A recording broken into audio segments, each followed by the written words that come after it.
Yo, what's going on? It's Rome Fortune here with Fact Magazine doing this singles club with the homies. What's good? This your boy P. Morris. And Rabit. yeah, so we about to play these tracks and, you know, let y'all know how we think about them.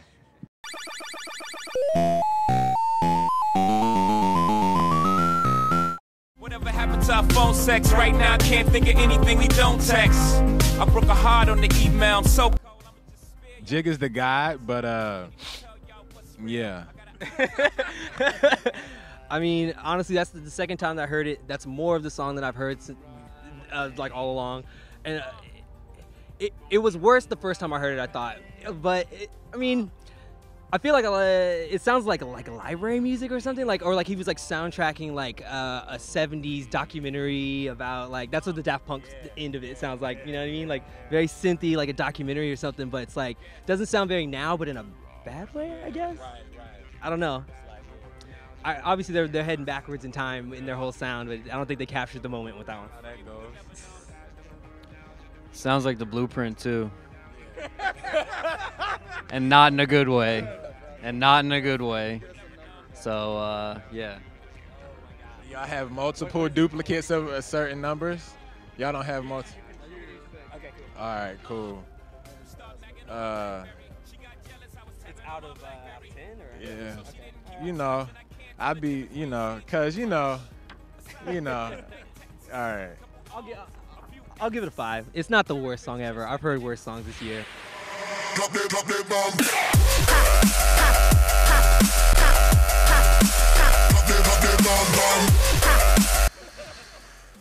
I hadn't heard any of that record until just now. It's worse than I thought.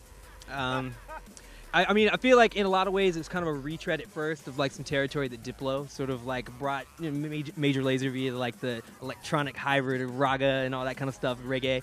But then yeah, it just went awfully wrong, awfully wrong. But Yeah, man. The beginning had me like, yeah, and then it got to the point like, oh man, I heard this part before. Yeah. Deja vu. Yeah. Deja vu. I want the stems maybe, but or like maybe loop like 8 or 16 bars in the beginning, but no. It sounds like typical Skrillex, when the beat comes in, but I guess that's what he does is make money. So that's what's up. Good for him. All right.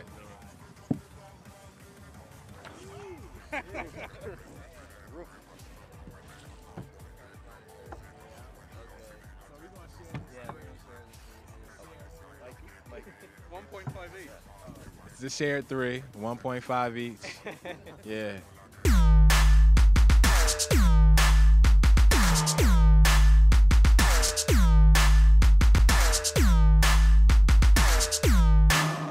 Sounds like pots and pans in the club, and yeah, it doesn't really do it justice outside or anything. It's more of a club track, but yeah, I dig it. It's a hard track.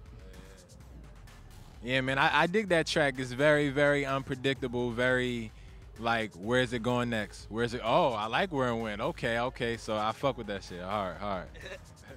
Yeah, actually, I had never heard that song. I was really fucking with it. I feel like there was obviously a dimension to it that was missing because we're listening to it on these like speakers, but shit was kind of going. Just like you said, it was like pots and pans. It definitely at the very beginning kind of had like a mechanical sort of aspect to it that made it immediately like drew me into it using all that repetition. But once that like slapping ass clap came through or snare, whatever the hell that was, that shit was hitting. So 2 thumbs up for me. For sure. I'm gonna give it a 7. Yeah. I'm gonna give it a 7 with potential because I haven't heard it, on a proper sound station. So yeah. I'm gonna give it a 7 or an 8. It's between the two. 7.5. Like you said, if I could hear it in the club, I have a feeling I'd probably be playing that. Just like that would be definitely on the Philly agenda. Young nigga got junk fever. Tryna pull a white girl out of club cheater. Hey, young nigga got junk fever. Tryna pull a white girl out of club cheater. Hey. All right, man. Shout out to Atlanta. Shout out to Q, man. I'm sorting out my number now. I really dig that track. Hard joint, you know what I'm saying? Like the OG Bobby Johnson feel, you know what I mean? Just club banger. Like I said, that probably sounds crazy in the club as well. You know, so, you know, with my rating, it's with potential. Yeah, definitely. That was the first time I heard that joint, but everything I've heard from Q has been really solid. I feel like that song is really transgressive. Like, the whole Jungle Fever motif is, like, clearly a state of affairs right now. It's 2014. Like, this is what it is out here with these niggas. So I feel that. I feel that. Shouts out to Q. Definitely a heater. And on another level, I just feel like, just like that other joint that we heard earlier by Gage, there's a dimension missing. And the dimension with this one is the strip club. That's like a strip club anthem. If I was in the strip club, that would be hitting, like, extra hard. So I'm fucking with that one. I want to say, firstly, there's a reason why probably a lot of people around the world trying to copy the sound of the South is because it's the shit. And so there's that. Minus maybe a point using like a Jadakiss metaphor from like 12 years ago about Velveeta pasta shells. Regardless, sick track. Yeah, let's do it.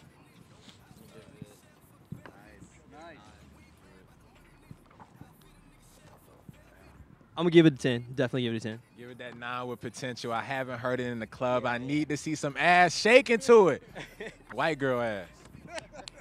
I got jungle fever like Spike Lee. Yes, sir. Young nigga feeling like iced tea. Coco. Pocket full of dead presidents like a grave. Bustin' hoe twice my age. My black and white bitch go together like a fucking zebra.